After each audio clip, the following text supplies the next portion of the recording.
çaresi. Uzak dur abisi, bu İstanbul yutar seni. Kaybolursun sokaklarda, kimseler duymaz seni. Daha haykırsan da çaresiz, duyan olmaz bu şehirde. Sırtından vurur lan herkes, Allah aşkına düşme. Düşünce mahvolursun, dostun olur maddeler. Lan her dumanda tribün olur gördüğün kahpelikler. O zaman anlarsın birader, yaşarken ölmek nedir. Lan çaresizce ağlarsın hıçkırıklar eşliğinde. Yanında olmaz o dostun sen dara düştüğünde.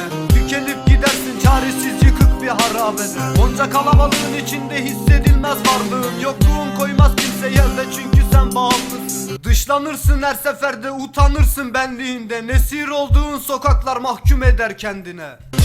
Bu kalabalığın içinde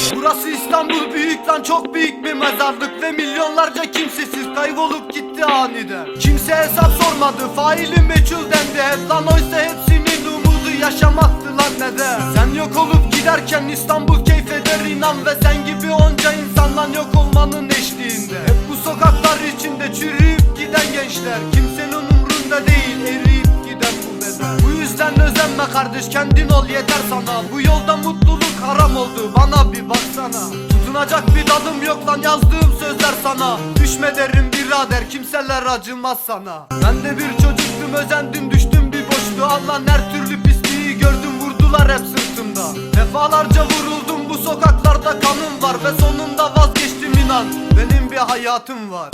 Bu kalabalığın içinde